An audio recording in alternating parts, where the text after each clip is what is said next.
Halo, nama saya Rusmeri Tonga, mahasiswa Universitas Tapanuli Utara. Buat kalian yang baru tamat SMA atau SMK, mau kuliah tapi bingung di mana? Jangan bingung. Ada Unita yang sudah berdiri sejak tahun 1986 di Silangit, Kecamatan Siborong-Borong, Kabupaten Tapanuli Utara. Kampus Unita sudah terakreditasi B dan tersedia jurusan-jurusan yang menarik, yaitu jurusan ekonomi manajemen sudah terakreditasi B, jurusan hukum dan sudah terakreditasi B, keguruan dan pertanian sudah terakreditasi B. Soal biaya, jangan khawatir karena uang kuliah di Unita Silangit terjangkau loh dan bisa dicicil. Jadi, segera daftarkan di Unita Silangit Siborong-Borong di Kecamatan Tapanuli Utara. Ditunggu ya. Bye.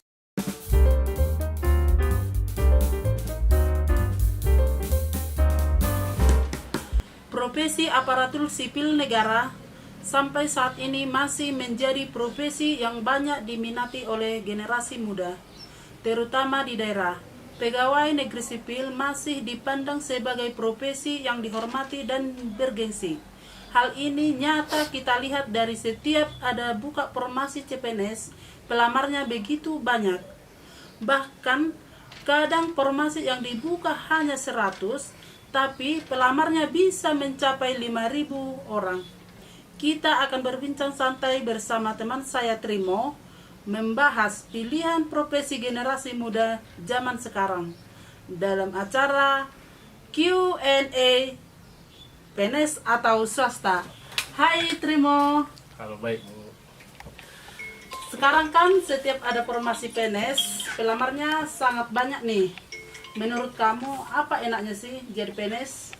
Pastinya kalau PNS penghasilannya tetap, dan juga sebagai seorang PNS kita memiliki kepastian akan pendapatan. Beberapa instansi juga menyiapkan rumah dinas sehingga kita nggak perlu berpikir masalah tempat tinggal. Dan juga PNS mendapatkan uang pensiun. Uang pensiun ini menjadikan masa depan di hari tua menjadi terjamin. Tapi hidupnya tidak terlalu muluk-muluk, sederhana dan secukupnya. Itu kan tadi kalau PNS. Iya. Nah, sekarang kalau swasta gimana menurut kamu? Kalau kita memilih profesi sebagai seorang pebisnis atau swasta, kita bisa melakukan pekerjaan dengan sesuka hati, tanpa adanya kekangan dan tuntutan dari pihak manapun. Penghasilan pun jika dibandingkan dengan PNS, bekerja di bidang swasta tentunya lebih besar dan risikonya juga besar juga. Oke, kita sudah bahas kelebihannya. Sekarang tantangannya atau yang tidak enaknya menjadi seorang PNS, apa tantangannya? Kalau seorang PNS seperti tadi ya, hidupnya sederhana karena gajinya ya pas-pasan lah. Kalau menjadi seorang PNS juga harus menjadi pribadi yang disiplin dan juga diatur dengan aturan yang ketat sehingga kita bekerja berdasarkan aturan yang dibuat. Terus kalau menjadi wira swasta apa nih tantangannya menurut kamu? Kalau kita memilih menjadi wira swasta, tentunya harus selalu siap bekerja keras untuk bisa sukses. Pendapatan kita juga tidak menentu, kadang banyak, kadang sedikit, bahkan bisa malah merugi. Ya tergantung usaha kita. Di saat pandemi sekarang ini contohnya banyak wira swasta yang rugi, bahkan menutup usahanya karena rugi besar. Beda dengan PNS yang gajinya tetap setiap bulan. Jadi menurut kamu enakan apa sih, PNS atau swasta? Kalau memilih menjadi PNS atau wira swasta itu pilihan karena masing-masing punya kelebihan dan kekurangan seperti yang sudah kita bahas tadi.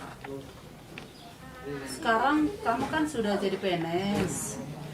Saya mau tanya dulu kamu, saat masih kuliah, kebayang nggak nantinya mau jadi apa?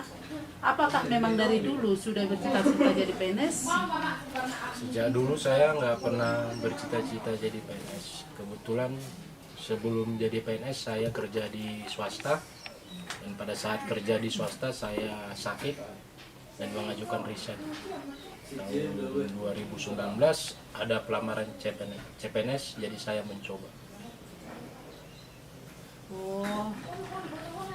Oke, seandainya kamu punya keluarga, adik atau saudara yang baru tamat kuliah, kamu akan menyarankan mereka menjadi PNS atau bekerja di bidang swasta?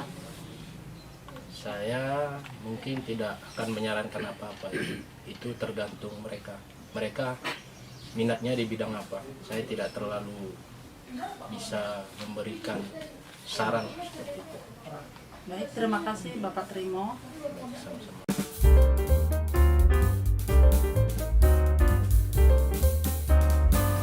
Oke, sekian percakapan singkat kita mengenai pilihan profesi PNS atau swasta. Lebih enakan mana sih antara jadi PNS atau swasta? Itu semua sebenarnya tergantung dari passion masing-masing ya. Ada orang yang lebih memilih menjadi PNS karena ada jaminan hari tua dan mereka ingin gaji tetap. Ada juga seseorang yang lebih memilih menjadi pengusaha daripada menjadi PNS, dikarenakan dia tidak mau bekerja ikut orang, melainkan ingin bebas membuka usaha sendiri. Lalu kamu sendiri memilih PNS atau swasta? Sekian dan terima kasih. Horas, horas, horas.